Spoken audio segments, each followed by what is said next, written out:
جس سے کوئی چیز اخذ کی جائے. سورس، سر چشمہ، معدن، کان، منبع. ٹھیک ہے، یہ سارے الفاظ مترادفات میں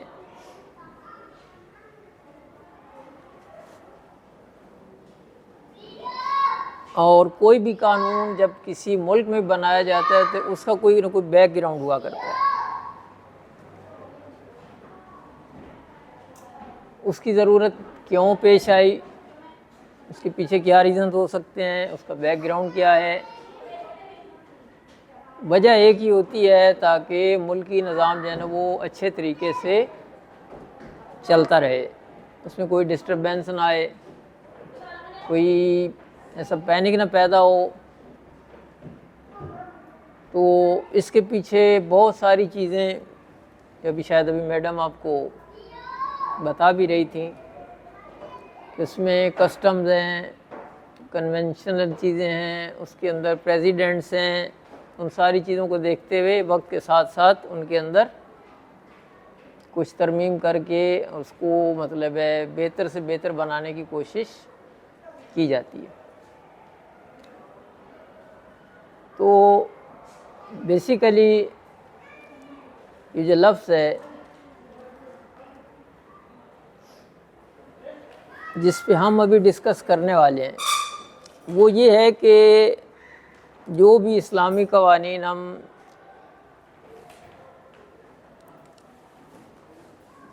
زندگی گزارنے کے لیے ہمیں دیے گئے ہیں وہ کہاں سے دیے گئے. تو یقیناً دین اسلام کا فالوور ہونے کی حیثیت سے اللہ تعالیٰ نے اپنے بندوں کے لیے دین اسلام کو پسند فرمایا. ان الدین عند اللہ الاسلام، بہت زور دیا اس پہ. وَمَن يَبْتَغِ غَيْرَ الْإِسْلَامِ دِينًا فَلَن يُقْبَلَ مِنْهُ. اگر اس کے علاوہ انسان کسی اور دین کو فالو کرے گا تو اس کا کوئی عمل قبول نہیں کیا جائے گا. وَهُوَ فِي الْآخِرَةِ مِنَ الْخَاسِرِينَ، اور وہ آخرت میں خسارہ اٹھانے والوں میں سے بھی ہوگا. یہ گزر جائے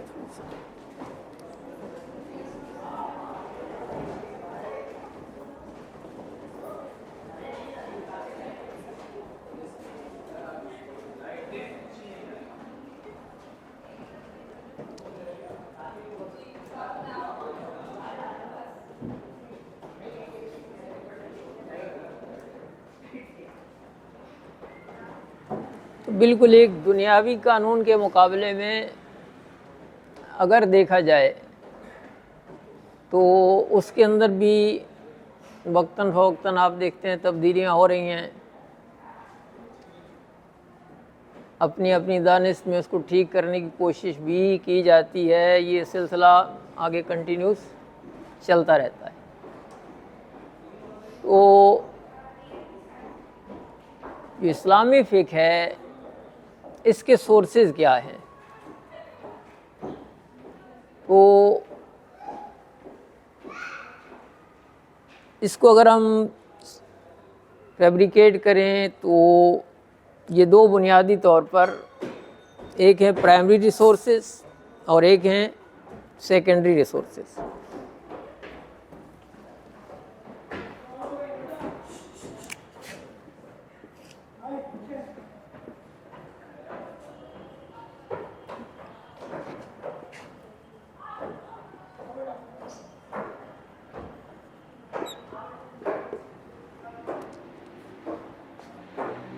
پرائمری جو ہیں یہ سیلف ڈیپینڈنٹ ہیں، سیکنڈری جو ہیں وہ ان پر ڈیپینڈ کرتے ہیں. ان میں سے پہلا سورس ہے قرآن کریم، دا ہولی بک. نمبر 2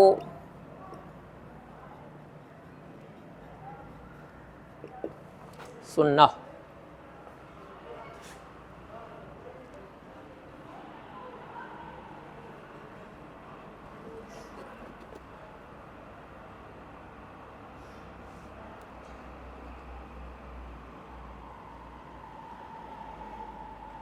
اس میں بھی اولیت جو ہے وہ قرآن پاک کو حاصل ہے، کہ حدیث ایک طرح سے قرآن پاک کی تشریح ہے، وضاحت ہے، لہٰذا اگر اس کا اصل جو ہے قرآن پاک میں ملے گا تو پھر ہم حدیث کی مدد سے اس کو سمجھ سکتے ہیں، اور جو سیکنڈری سورسز ہیں ہمارے ان کے اندر آ جاتا ہے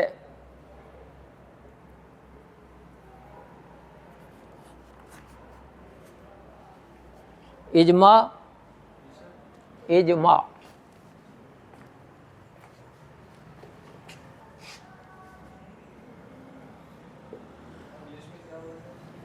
کنسنسس،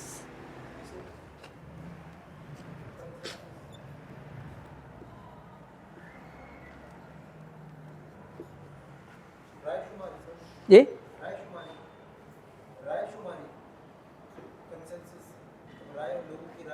ہاں ایک ہو جانا۔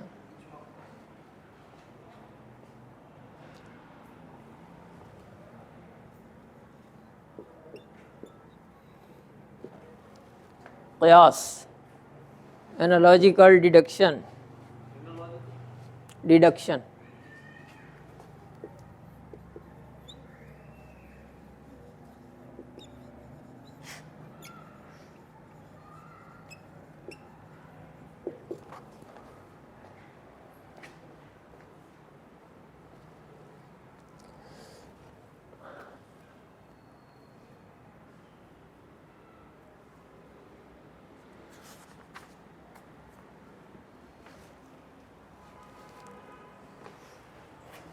قیاس کے بعد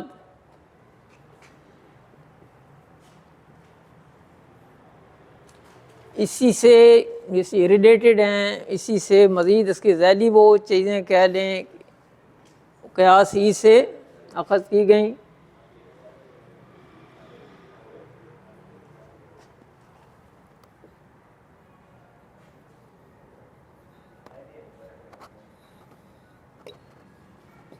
استحسان،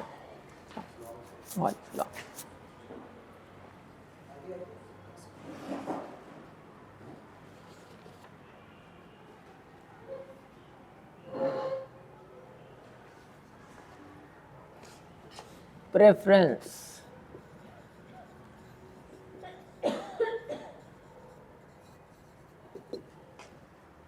اسپیلنگ میں گڑبڑ ہو تو ٹھیک کر لیجیے گا۔ پریفرنس، استحسان،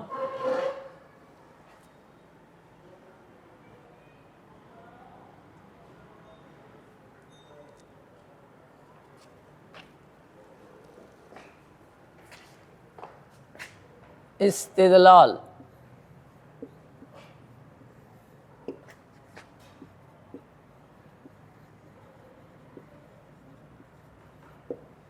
انفرنس،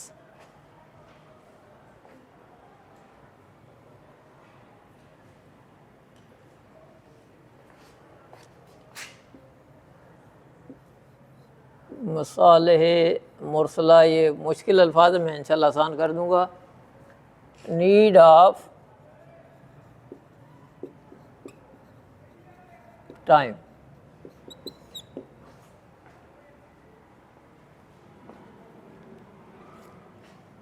یہ ٹوٹل ہمارے سورسز ہیں جن پر ہماری فقہ اسلامی جو ہے وہ بیس کرتی ہے، یہیں سے ہم سارے احکام جو ہیں وہ اخذ کرتے ہیں۔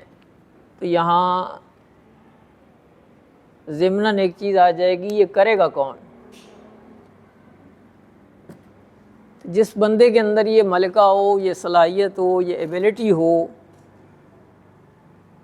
ہر بندہ نہ پورا قرآن پاک پڑھ سکتا ہے، نہ پوری طرح سے اس کو سمجھ سکتا ہے، نہ پورا دفتر حدیث جو ہے وہ اس کو کور کر سکتا ہے۔ اچھا، پھر ساری زبانیں سمجھنا ضروری ہے، محاورے سمجھنا ضروری ہیں، اس کی لغت وہاں کے ماحول کے حساب سے اس لفظ کا استعمال کیسے ہوتا ہے، تو یہ عام بندے کی دسترس سے باہر ہے۔ تو یہ کام جو کرے گا وہ کہلائے گا مجتہد۔ اور یہ جو عمل انجام دے گا کسی چیز کو، کسی لا کو اخذ کرنے کا، اس عمل کا نام ہوگا اجتہاد۔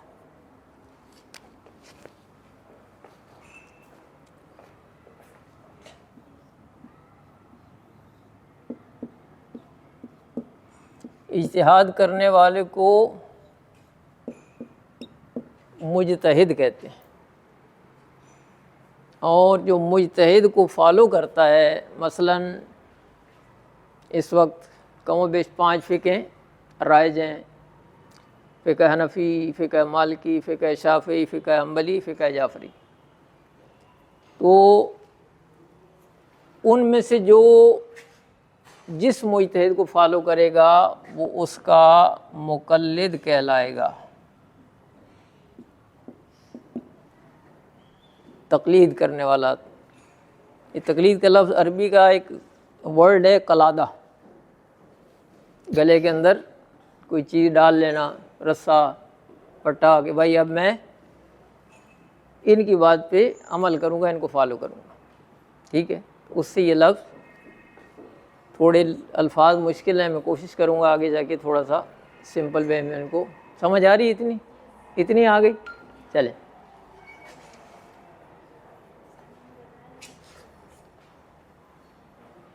مثلاً اگر ہم اپنے دنیاوی قانون کو دیکھیں، یہ سگنل جو لگائے گئے چوراہے پر، اس کی کیا وجہ تھی؟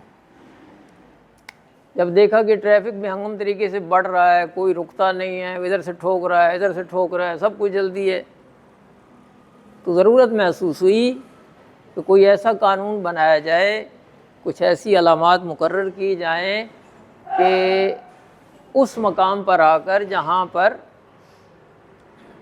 چوراہا ہے، ٹھیک ہے، 2 راہ ہے، تو وہاں پر حادثات جن کی روک تھام کی جا سکے، تو وہاں پر اشارہ یا سگنل جو ہے اس کی تنصیب کی گئی کہ اب بھائی اگر گرین لائٹ ہے تو آپ کو گزرنے کی اجازت ہے، سرخ لائٹ ہو جائے گی تو آپ کو وہاں پہ رک کر اپنی باری کا انتظار کرنا ہے۔ مقصد کیا تھا کہ حادثات کی روک تھام کی جائے، ٹھیک ہے۔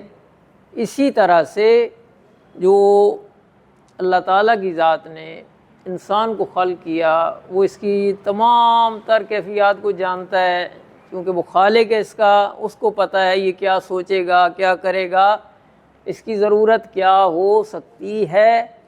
اس بنا پر اس نے زور دیا کہ میرے دین پر عمل کیا جائے تاکہ تمہاری دنیا و آخرت دونوں کامیاب ہو جائیں۔ اچھا، اب اس قانون کو ہم کہاں سے لیں؟ کیا اپنی مرضی کریں؟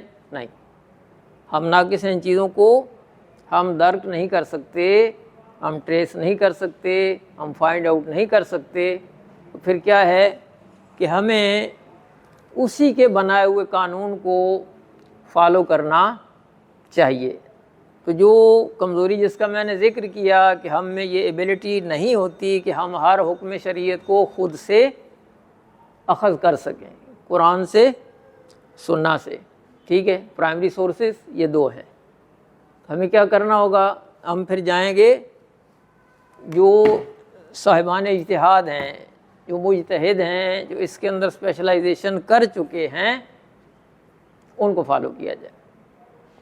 اس کی چھوٹی سی مثال اگر میں دوں، MBBS ڈاکٹر جو ہے وہ تھوڑا بہت ساری بیماریوں کو جانتا ہے، نزلہ، زکام، کھانسی، درد وغیرہ، یہ وہ، لیکن کچھ ایسے ہوتے ہیں جو خاص شعبے میں اسپیشلائزیشن کرتے ہیں، اختصاص کرتے ہیں،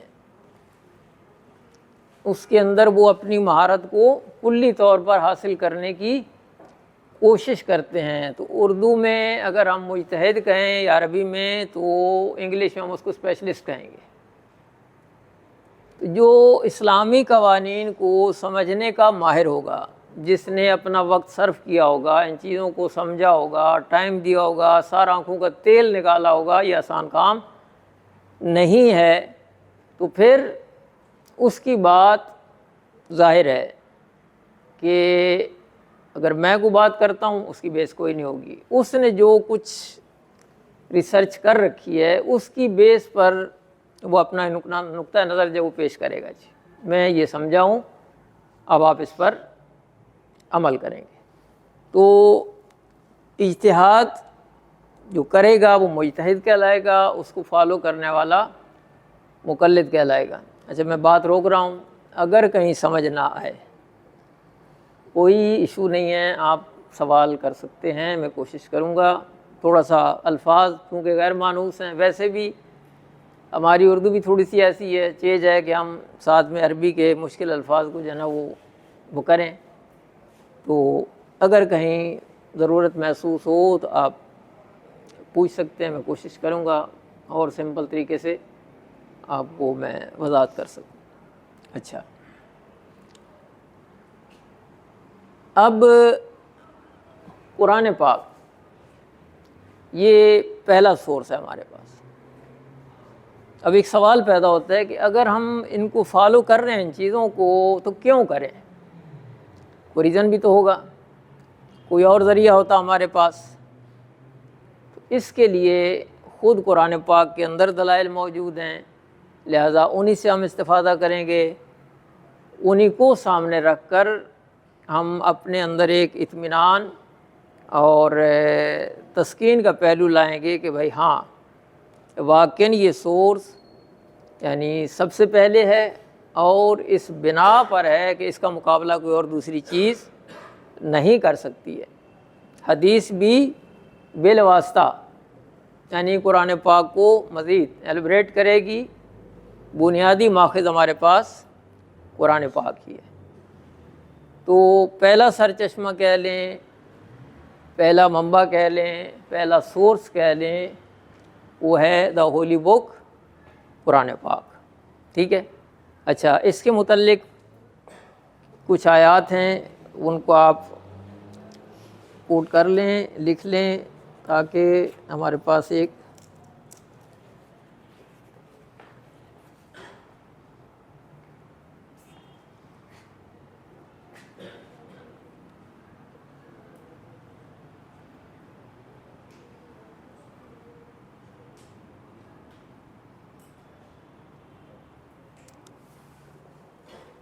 سورہ السجدہ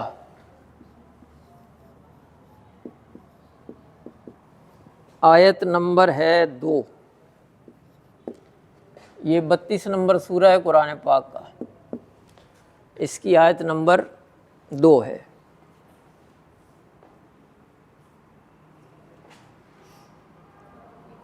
میں اردو ترجمہ بتا رہا ہوں کہ اس کتاب کی تنزیل رب العالمین کی طرف سے ہے،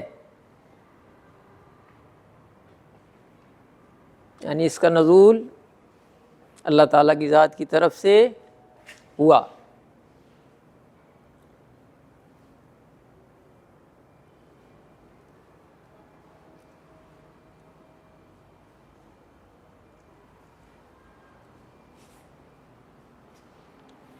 سورۃ الشعراء،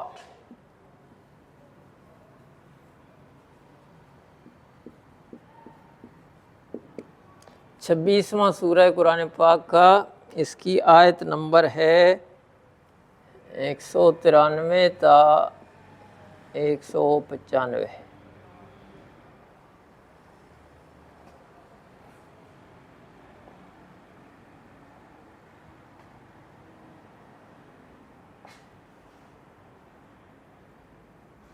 یعنی مفہوم کیا ہے کہ اسے لے کر، یعنی قرآن پاک کو لے کر تیرے دل پر امانت دار روح اتری ہے، یعنی جبریل امین وہ وحی کے ذریعے قرآن پاک یعنی پیغمبر علیہ السلام تک پہنچاتے رہے آپ کے قلب مطہر پر، تو اس کی طرف یہاں پہ اشارہ ہے۔ مقصد یہ کہنے کا کہ ایک تو ہمیں یہ پتہ چل گیا کہ یہ اللہ تعالیٰ کی طرف سے نازل کردہ ہے، نمبر 2 لانے والی شخصیت یا ہستی وہ بھی اللہ کی معصوم مخلوق ہے، اللہ کا فرشتہ ہے، لہٰذا اس بنا پر ہمیں اطمینان ہے کہ اس میں ہمارے تمام مسائل کا حل موجود ہے۔ تیسری خوبی اس کی کیا ہے؟ یہ ناقابل چیلنج ہے، آج تک، یعنی پیغمبر علیہ السلام کا معجزہ خالدہ ہے، فار ایور۔ فَأْتُوا بِسُورَةٍ مِّن مِّثْلِهِ، اس جیسا ایک سورہ بنا لا، لیکن آج تک کوئی اس کا جواب پیش نہیں کر سکا ہے۔ تو سورہ البقرہ آیت نمبر ہے اس کی 23، یہ دوسرا سورہ ہے قرآن پاک کا۔ وَإِن كُنتُمْ فِي رَيْبٍ مِّمَّا نَزَّلْنَا عَلَىٰ عَبْدِنَا فَأْتُوا بِسُورَةٍ مِّن مِّثْلِهِ۔ تو اطمینان ہو گیا کہ یہ کلام الہی ہے، اسی نے نازل فرمایا ہے، حضور کی ذات گرامی پر نازل ہوا ہے، اور اس کا مقابلہ بڑے سے بڑا فصیح، بڑے سے بڑا بلاغت رکھنے والا بھی اس کا جواب پیش نہیں کر سکا ہے۔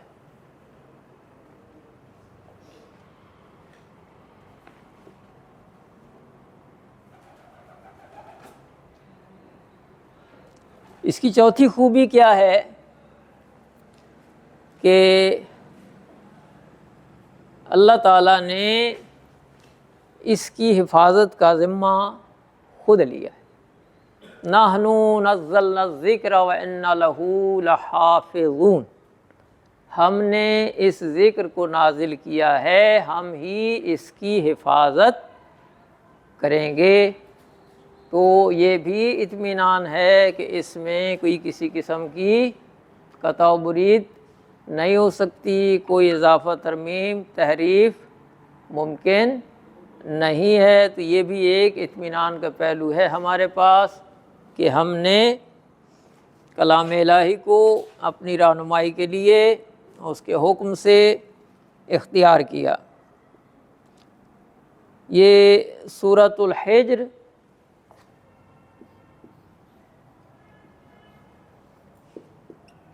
پندرہواں سورہ ہے قرآن پاک کا، اس کی آیت نمبر 9 ہے۔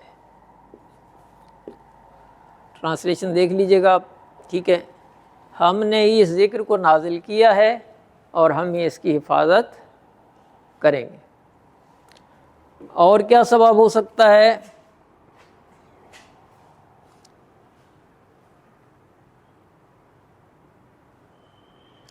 سورہ انعام آیت نمبر 59، لا رطب ولا یابس الا فی کتاب مبین، کوئی خشک و تر ایسا نہیں ہے جس کا ذکر قرآن پاک میں نہ آیا ہو۔ سورہ انعام، ایک منٹ،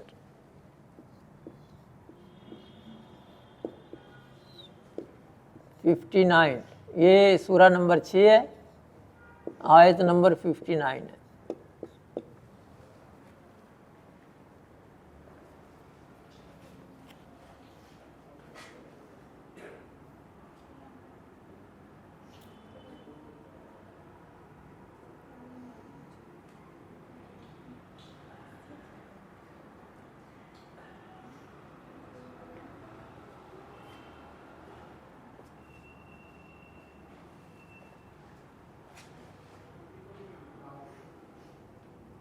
سورۃ النحل آیت نمبر 89، 16واں سورہ قرآن پاک کا، آیت نمبر 89، تبیانا لکل شیء، اس میں ہر چیز کا ذکر موجود ہے۔ ٹھیک ہو گیا؟ اور کیا سبب ہو سکتا ہے ہم کیوں قرآن کو فالو کر رہے ہیں؟ ایک ریزن یہ بھی ہے کہ اس کا یہ اعلان ہے، وَلَقَدْ يَسَّرْنَا الْقُرْآنَ لِلذِّكْرِ فَهَلْ مِن مُّدَّكِرٍ، ہم نے اس قرآن کو آسان کر کے نازل کیا ہے، کوئی ہے جو اس سے نصیحت حاصل کرے۔ سورۃ القمر،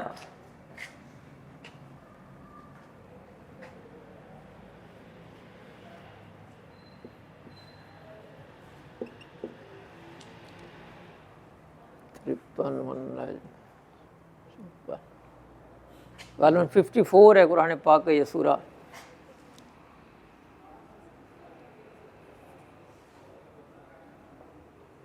اور سورۃ القمر ہے، اور میرے خیال میں یہ آیت کم از کم 17 مرتبہ ریپیٹ ہوئی ہے بار بار۔ وَلَقَدْ يَسَّرْنَا الْقُرْآنَ لِلذِّكْرِ فَهَلْ مِن مُدَّكِرٍ فَهَلْ مِن مُدَّكِرٍ، کوئی ہے سمجھنے والا، کوئی ہے سمجھنے والا، بار بار دعوت دی گئی۔ تو ایک اس کی خوبی یہ بھی ہے، اگر شرط ہو عمل کرنے کی تو اس میں کافی چیزیں آسان بھی ہیں جن کو ہم فالو کر سکتے ہیں، سمجھ سکتے ہیں۔ ہاں نہ کرنا چاہیں تو پھر مثلا نماز کو حکم دیا گیا، ٹھیک ہے، اب اس میں کوئی مشکل تو نہیں ہے، نماز قائم کریں، نماز پڑھنا ہے، جھوٹ مت بولو، اکڑ کر مت چلو، تکبر نہ کرو، ٹھیک ہے۔ اس طرح سے کچھ چیزوں کی ممانعت کی گئی، کچھ کا کرنے کا حکم دیا گیا، وہ سمپل بندہ سمجھ سکتا ہے، اس میں کوئی ایسی یعنی ایمبیگوٹی نہیں ہے۔ ہاں جہاں پر مسائل ہیں اس کے اندر پھر یہ اجتہاد والا مرحلہ آئے گا۔ اچھا، تو ایک چیز یہ ہو گئی۔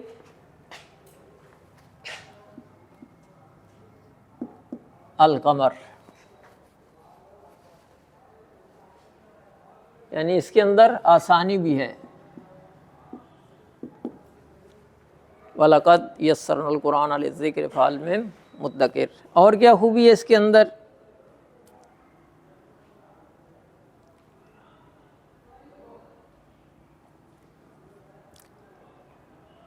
یہ تمام گزشتہ کتابوں کی مصدق ہے۔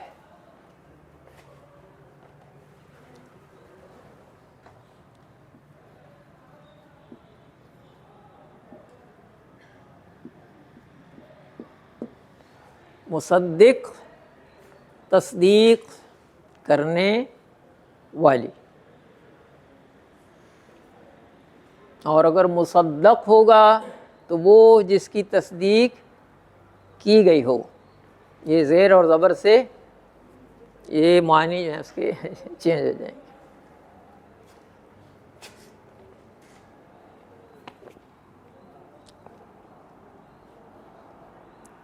سورہ المائدہ آیت نمبر 48۔